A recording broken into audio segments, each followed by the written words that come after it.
Next అంటే రెండు రాష్ట్రాల మధ్య జరుగుతున్నటువంటి జల వివాదం కేంద్రం చేతిలో ఉంది. ఎలాంటి డిసిజన్ తీసుకుంటుందో చూడాలి. ఇక నెక్స్ట్ థర్డ్ టాపిక్ చూద్దాం. ఫోన్ ట్యాపింగ్ వ్యవహారంలో షర్మిల మరోసారి సంచలన వ్యాఖ్యలు చేశారు. ఫోన్ ట్యాపింగ్ జరిగింది ముమ్మాటికి నిజమేనన్న షర్మిల తాజాగా మరోసారి బాంబ్ పేల్చారు. వైఎస్ జగన్ వైవి సుబ్బారెడ్డిపై కీలక కామెంట్స్ చేశారు. ఆవిడ ఫోన్ ట్యాపింగ్ కేసులో వైవి సుబ్బారెడ్డిని విచారణకు పిలవాలని డిమాండ్ చేశారు. ఇదే ఇప్పుడు ప్రస్తుతం సంచలనంగా మారింది. జాతీయ పార్టీ కాంగ్రెస్ పార్టీ స్కూటీని ఉన్న పార్టీ కాంగ్రెస్ పార్టీ ఇలాంటివి చేస్తుంది అని నేను అనుకోను. రాజశేఖర రెడ్డి గారు ముఖ్యమంత్రిగా ఉన్నప్పుడు కూడా ఇలాంటి ఫోన్ ట్యాపింగ్ ఎక్కడ జరగలేదు. ఇప్పుడు జరుగుతున్నాయి. కేసీఆర్ గారు చేస్తున్నారు. రేవంత్ రెడ్డి గారు ముఖ్యమంత్రిగా ఉన్నారు కాబట్టే ఇది బయటకు వచ్చింది. కేసీఆర్ గారే గెలిచి కేసీఆర్ గారే అధికారంలో ఉంటుంటే ఇది ఎప్పటికీ బయటకు వచ్చేది కాదు. ఒక మాట చెప్తున్నాను, నేను నా ఇంటికి వచ్చి నా ఆడియోను నాకే వినిపిస్తుంటే నాకెంత అవమానంగా ఉండాలి. కానీ ఆ రోజు నేను ఏం చేయలేకపోయా. కారణం ఏమిటంటే ఒకవైపేమో కేసీఆర్ గారు తెలంగాణలో ముఖ్యమంత్రిగా ఉన్నారు, ఇంకోవైపేమో జగన్మోహన్ రెడ్డి గారు ఆంధ్రాలో ముఖ్యమంత్రిగా ఉన్నారు. నేను పోరాటాలు చేస్తూ ఎవరితో చేయాలి? ఈ ముఖ్యమంత్రితో చేయాలి, ఆ ముఖ్యమంత్రితో చేయాలి. అప్పటికే నన్ను తొక్కే ప్రయత్నాలు చాలా గట్టిగా చేస్తున్నారు. నేను ఎదగకూడదు అన్న ప్రయత్నాలు, నా పాదయాత్ర అయితేనేమి, నా పొలిటికల్ జర్నీ అయితేనేమి, నా ఉన్న ఇబ్బందులు అయితేనేమి, దేర్ ఆర్ టూ మెనీ. అన్ని పోరాటాలు చేయలేను కదా.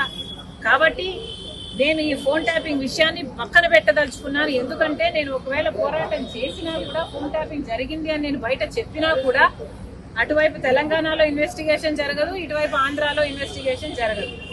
ఎందుకంటే రైట్, ఈ అంశానికి సంబంధించి పూర్తి డీటెయిల్స్ అందించడానికి మా ప్రతినిధి సాగర్ జాయిన్ అవుతున్నారు లైవ్ లో.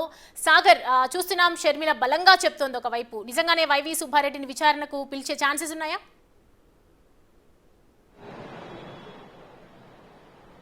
సౌమ్య, తెలంగాణలోనే కాదు ఏపీ రాజకీయాల్లో కూడా ఈ ఫోన్ ట్యాపింగ్ వ్యవహారం సంచలనంగా మారుతుంది. దీనికి సంబంధించినటువంటి అంశం పైన వైఎస్ షర్మిల కొన్ని సంచలన కామెంట్ చేసింది.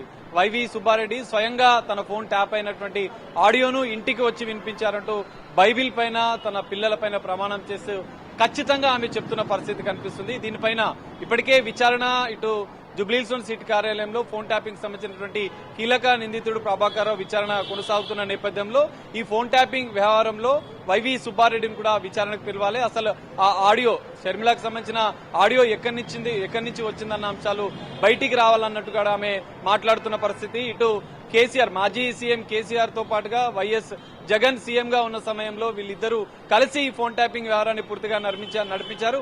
దీనిపైన నీచ రాజకీయాలకు ఫోన్ ట్యాపింగ్ వ్యవహారాన్ని వాడుకున్నారన్న సంచలన విషయాలు కూడా ఆమె చెప్పిన పరిస్థితి. సో దీనిపైన పూర్తిస్థాయి దర్యాప్తు జరగాలి, ఇందులో తెర వెనుక ఎవరున్నా కూడా వదిలిపెట్టొద్దు అన్న అంశాలపైన కూడా ఆమె మాట్లాడిన పరిస్థితి. ఇప్పుడు మరోవైపు ఇంకా 8 గంటలుగా సుదీర్ఘంగా 4వసారి ప్రభాకర్ రావుని సిట్ విచారిస్తుంది. కీలకంగా ఎన్నికల సమయంలో కరెక్ట్ గా ఎగ్జాక్ట్లీ నవంబర్ 30 అసెంబ్లీ ఎన్నికలు జరిగితే నవంబర్ 15 రోజుల ముందు 650 నెంబర్లు కీలక రాజకీయ నేతలకు సంబంధించినటువంటి ఫోన్లను ట్యాప్ అయినట్లుగా కూడా సిట్ గుర్తించింది.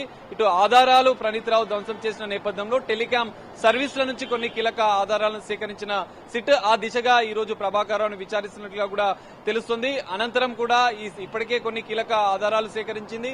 ఎన్నికల సమయంలో రాజకీయ నేతలను, ప్రతిపక్ష నేతలను టార్గెట్ గా చేస్తూ వారిపై నిఘా పెట్టినటువంటి ఈ సిట్ బృందం పూర్తిగా దీనిపైన ఇంకా లోతుగా విచారణ చేస్తుంది. రేపు ఏదైతే సిట్ ఈ రోజు విచారణ పూర్తయిన అనంతరం కూడా ఈ కేసులో మిగతా నిందితులను కలిపి ప్రభాకర్ రావుని విచారించే యోచనలో సిట్ ఉన్నట్లుగా కూడా మనకు తెలుస్తోంది. Soumya, right Sagar, thanks for the updates. So చూస్తున్నాం కదా, ఒకవైపు అయితే సిట్ అయితే సీరియస్ గా ఉంటుంది ఫోన్ ట్యాపింగ్ వ్యవహారానికి సంబంధించి. మరి షర్మిల ఇప్పుడు సంచలన వ్యాఖ్యలు అయితే చేసింది. దీనికి సంబంధించి వైఎస్ జగన్ కావచ్చు, ఇటు వైవి సుబ్బారెడ్డిని కావచ్చు విచారణకు పిలిచే అవకాశాలు ఉన్నాయా ముందు రోజుల్లో?